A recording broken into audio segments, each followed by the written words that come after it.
Hindi pa.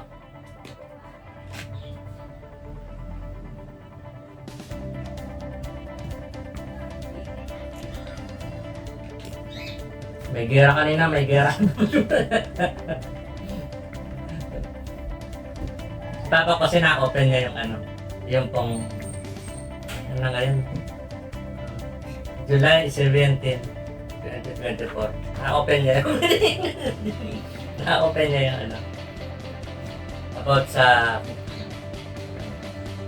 pagkatapos daw mamatay ng tao. Meron siya napanood ata.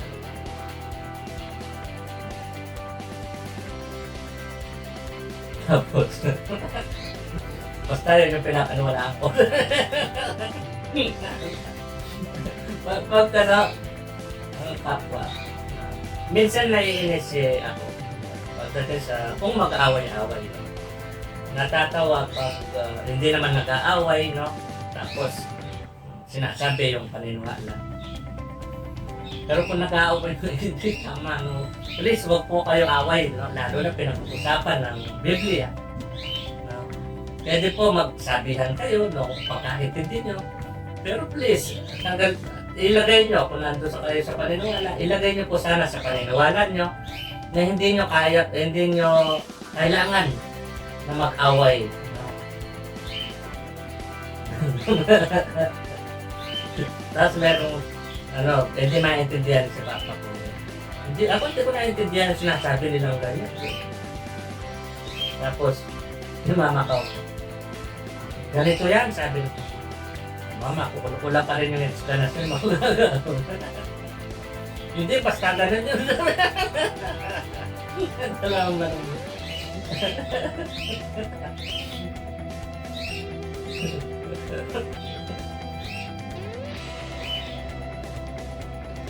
Pag pinag-uusapan lalo na, no, ang Biblia, please, huwag pong away. No? Yung dalawang bata. Kasi nakikinig ako. Ano pagkaintindi mo, okay. And then, may in-explain ako konti. Para di ka masyadong, huwag ka masyadong pumunta sa paniniwala. Kasi, baka yan ang dahilan kung bakit ka makipag-away, bakit magagalit ka sa kapwa mo, maiinis ka, baka yun yung maging dahilan. Pero kung yun yung dahilan para maging maayos ka, no, inuulit ko, hindi po kaayusan yung makipag-away. No? Kung hindi ka naman nakikipag-away, pagdating sa paniniwala mo, okay. Sa akin lang po kasi, maituturing yan na option. May isa, walang karapatan magsabi na yun ang conclusion. Ako maging yung in-explain ko sa inyo na iba sa lahat ng paniniwala, karamihan. Lagi kong sinasabi sa inyo po, hindi ako naparito para paniwalaan, maging baliktad nun, hindi rin. Naparito ako para maintindihan sana ang ibig kong sabihin. Ngayon kung iba pa rin, kumbaga, hindi ako naparito para paniwalaan, ibig sabihin, huwag mo ilagay yung paniniwala. Nandito ako para intindihan sana. Huwag mo ilagay yung, habang iniintindi mo ko, nandun yung paniniwala mo. Mamandoin mo ako nun. Ba't mo pa ako inintindi? Kung ang pagkaintindi mo sa pag-intindi sa kapwa is nandun yung pagkaintindi mo. Pag-intindi kasi sa kapwa, intindihan mo ibig na sabihin. Huwag ka magpauto kahit kanino. Maging sa akin.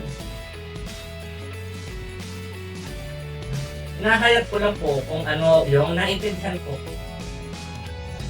Sa mataliwa sa lahat ng paniniwala. Please, huwag po tayo. 9 o'clock na. Huwag po tayo away. Ano oras na doon? 8:28. Hindi parehas sa akin. Huwag po tayo away.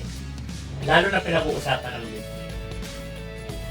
Pati yung mga sinasabi ng si Apo, ituring nyo rin po na option. Kumbaga, hindi ako naparito para panawalaan ako. Ano ba maging baliktad nun? Hindi rin. Naparito ako para maintindihan sana ibig ko sabihin. Ilagay yung pagkaintindi sa bawat paniniwala nyo na magmahalan tayo. Huwag piliin na mag-away. Lalo na pinag-usapan ng Biblia. No? Kung tumatalawas pagkaintindi, okay. Hindi nyo kailangan mag-away po, please. No? Hindi papet ang kapwa. Sabihin mo kung anong pagkaintindi mo. Sabihin niya kung anong pagkaintindi niya. At huwag mag-away. Inuulit ko, lalo na pinag-uusapan ng Biblia. May tuturing na option po ang mga yan. Bakit option? Tignan mo. Let's say, marami kasi ng religion eh. Let's say dalawa. Doon na lang tayo muna sa dalawa. Ito, iba yun sa kanya. Ito, iba yun sa kanya. Sabi nito, black yan. Sabi nito, puti yan. Ang dami bawat isa sa kanila, ang daming dahilan. No? Ganun nga. Ang dami, pwede nyo pasok na pagkaintindi. Kaganon nga, na pwede mo masabing, oo ano. So kung kanino ka nagkauto, yun yung pumapasok yung paniniwala. Pasensya na po, sorry po sa word na nauto. Sa nakita kong katotohanan. Nasasaksiyan po kasi. Na? Kung sa pagkaintindi po, mali. Ikaw po nagsabing uto-uto ka, ano? Kung sa pagkaintindi, wala po ako sinabing ganun. Bagos kakasabi lang ng bibig ko. Ang ibig ko pa sabihin, sinasabi ko po yung ibig kong sabihin. Hindi yung naririnig lang. Na kung tutuusin, pwede mong ipasok yung pagkaintinding iba. Sa bawat naririnig, sa bawat nasasaksiyan. Kaya ang dami ko pong in other sentence halos. Ang ibig sabihin ng in other sentence or in other words, para mas lalong maintindihan. Inuulit ko po, lahat ng paniniwala maituturing na option at hindi pa conclusion. Ang nakakabahala, nakakatakot, bawat individual ng paniniwala, kiniklaim na yun ang conclusion. Pagkiklaim. Kaya ako nakikinig ako kung ano pagkaintindi mo. Iintindihan ko yan. Pero patawad kung hindi po ako uto-uto. Ikaw po nagsabing nag-add na tulad mo.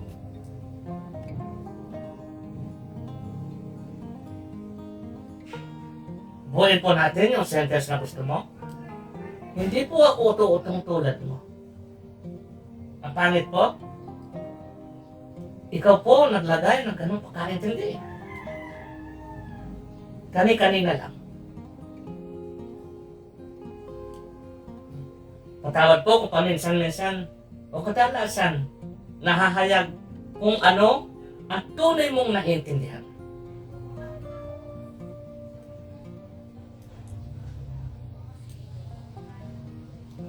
Ang tunay mong naiintindihan, ayaw mong masaktan ka. Bakit ka nasasaktan? Tuwing tumataliwas ang paniniwala mo. Tumataliwas ang iba sa paniniwala mo. Bakit ka nasasaktan? Kasi tinuring mo ang paniniwala mo na conclusion at hindi option. Tinuring mo as conclusion. Kinlim mo as conclusion. Sino ka? Para sabihin mo sa buong mundo, ang conclusion ay ang mga paniniwala mo. Sino ka? Nagtatanong po ako, hindi kita iniinsulto. Kung lagi ka nagko-conclusion sa may tuturing na option, ikaw ang nag-iinsulto sa sarili mo.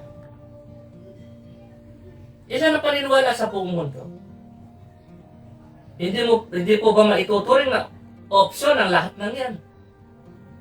O lahat sila option. Yun sa aking conclusion kamo. Hindi po ba? Patawad po kung naiintindihan ko paminsan-minsan o kadalasan ang ibig mong sabihin. Na ayaw mong tanggapin na ganun na.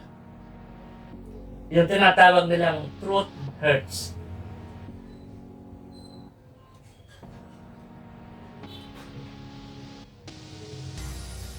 Sa mga tumataliwas man po, taliwas man, napakaintindi sa mga sinabi ko, patawad. Huwag po tayo away, no?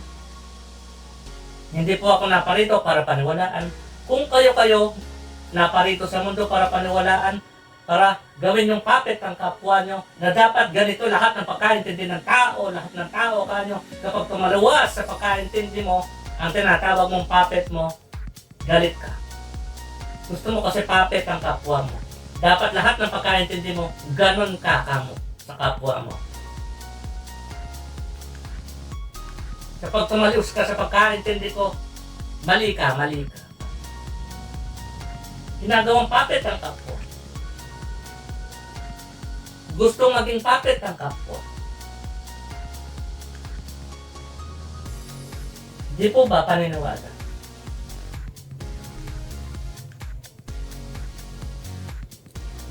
Ang hinahayap ko po halos nasasaksihan. Ito po pinaka-topic natin. Laging sinasabi, God is love. Pero bakit hanggang ngayon hindi pa kayang i-explain kung paano ang Diyos at kung sino ang Diyos? Ito po, sasabihin ko,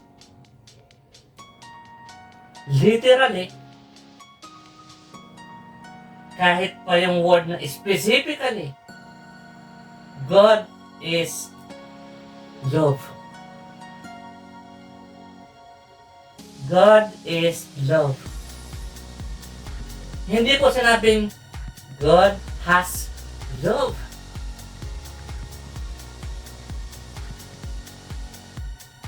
Hindi po sinabing merong pagmamahal ang Diyos. Ang sinabi po ay ang Diyos ay ang pag-ibig. Ang pagmamahal. Hindi po nilalang ang Diyos.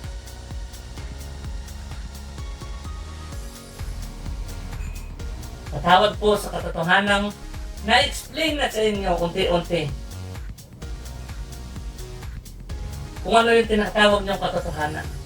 Pero hindi ako naparito para panwalaan. At maging baliktad nun, hindi rin po. So kung ano ang pagkaintindi mo, okay lang po yan.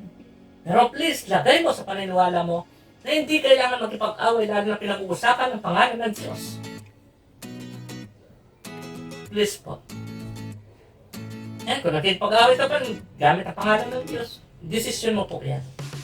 Ako, nagmamakaawa lang po ako sa inyo. Please, piliin ng magmahalan. At nasa ganon, mapatunayan na ang conclusion ng Biblia ay love. At hindi hatred na nasasaksihan natin. Ang sinasabing love, dahilan.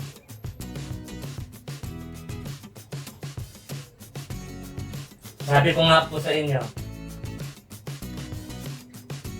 hindi ang isip nyo ang sasagot sa katanungan kong ito. Ang sasagot ay ang nasasaksihan. Nabuo po ba ang Biblia para mag-away-away ang mga tao?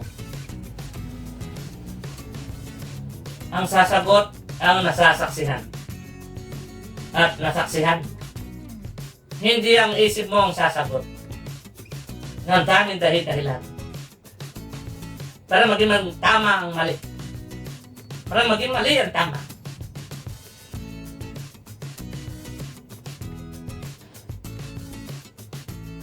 Ang kalaban po natin ng karunungan. Yung sinatawag niyong isip. Ang daming dahilan.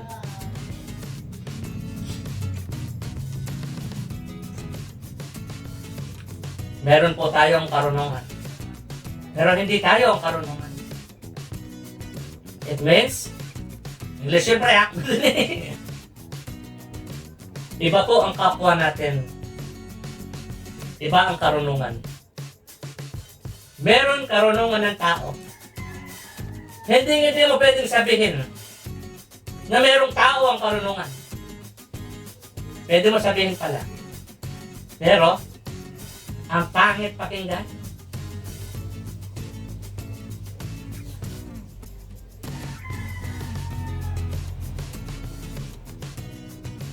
Kalaban po natin karunungan.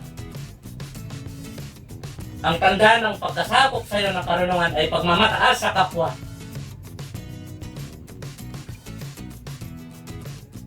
Talaga mahal mo ang kapwa mo at hindi ang karunungan.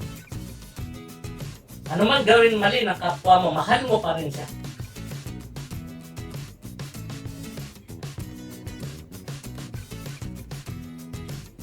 Meron tayong pagkakamali. Pero hindi tayo ang pagkakamali.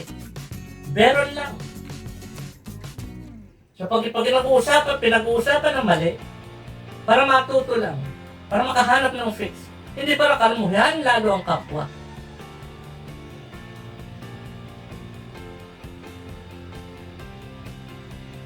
Please, mag-aral ko ng mabuti. Yan lang lagi natin naririnig nung bata tayo. Mag-aral ng mabuti. Pang maituturing ng pagmamataas sa kapwa.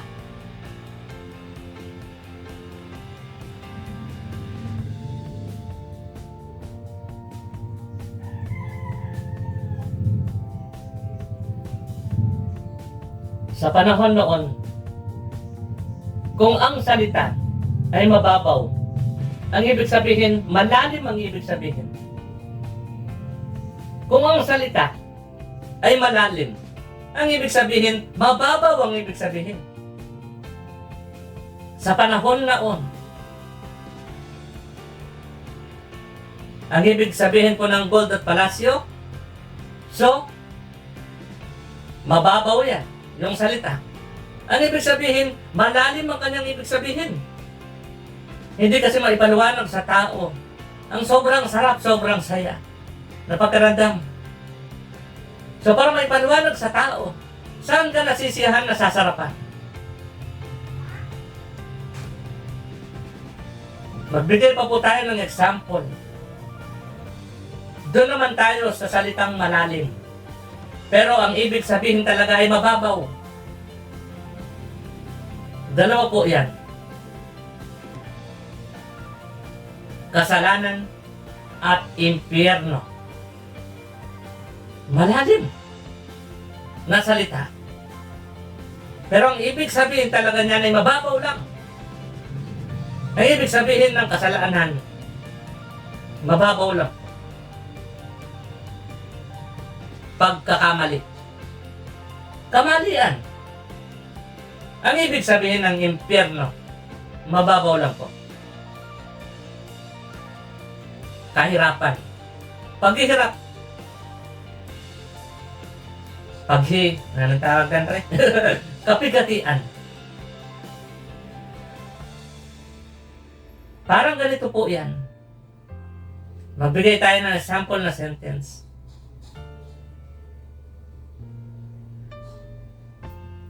Nano-rape ka. Pumatay ka ng tao. Kasalanan yan, kamo. Sa impyerno ka mapupunta niyan. Itama po natin. Nung rape ka, pumatay ka, pagkakamali yan, pre. Pwede kang mahirapan sa mga bukas mo.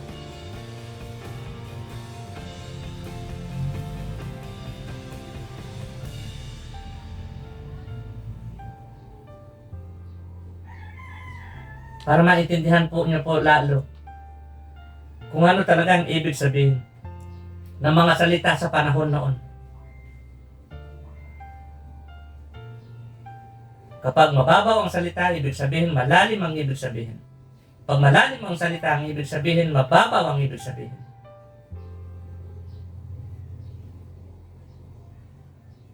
Yung sinasabi niyo pong uwangis ng Diyos.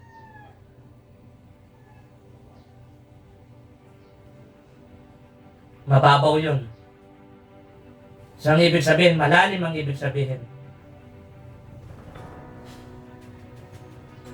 Physical lang po ba meron tayo? Kala ko po ba, tuwing kinakausap po ang Diyos mo, pinipikit mo mata mo.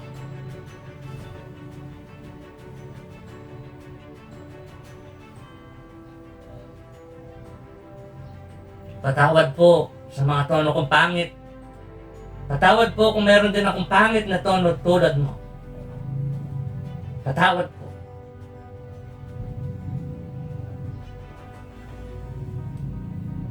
Gusto ko lang po ma-emphasize yung mga ibig kong sabihin. Inuulit ko, hindi po ako naparito para panwalaan. At maging baliktad nun, hindi rin po. Naparito ako para maintindihan sana ang ibig ko sabihin. Kung naparito ako para panwalaan, saan nag-create ako relihiyon?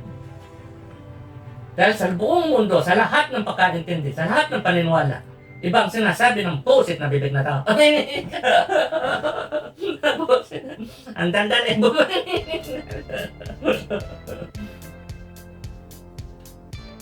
Hindi po galing sa utak. Hindi galing sa isip. Ang sinasabi ng bibig ko. Ang namumutawi sa bibig na tao. Hindi galing sa isip. Ang sinasabi ng karamihan ng pag-iisip daw ay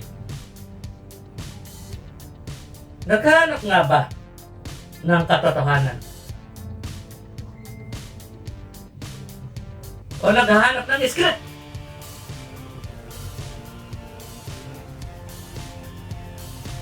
Nasa totoong buhay po tayo. Hindi po tayo. Wala po tayo sa pelikula. Hindi tayo artista. At ang mga artista, meron din silang totoong buhay. Trabaho nila yung profesyon. Nasa totoong buhay po tayo. Please, intindihin ng mga napapanood, nasasaksihan. Mali, si Cardo Dalisay sa pinapanood nyo. Mali ang tinanggap na pagkaintindi ng pelikula, na maraming pelikula. Kung ano daw ang tinanim, siya rin ang aalihin. Mali! Kapag nanakit ang kalaban, dapat mananakit ka rin, bida ka nga ba? Ano pinagkaiba mo sa tinatawag mong kalaban?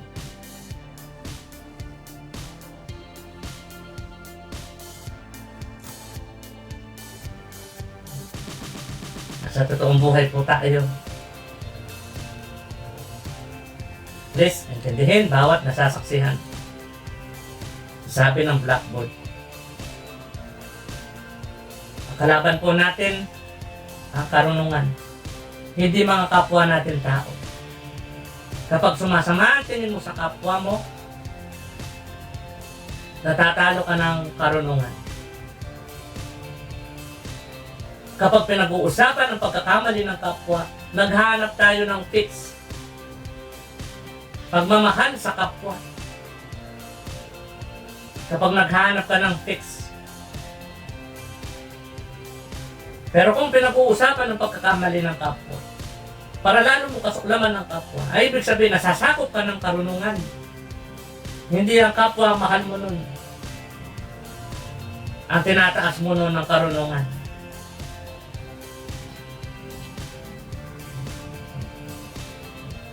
Sige po, next time na lang po. Nakutang ako. There hath no temptation taken you that such as common to man, but God's faithful, who will not suffer it to be tempted above that ye are able, that will with the temptation also make way to escape, that ye may be able to bear it. For though its cause I will suffer these things, nevertheless I am not ashamed, for I know my belief and I am persuaded that he is able to quit that which I committed unto him against that day.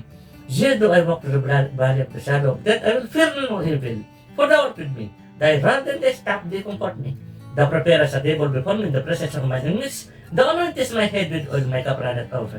Surely goodness and mercy shall follow me all the days of my life, and I will dwell into the house of the Lord forever. Patawad po kung hindi tayo parehas pagkaintindi.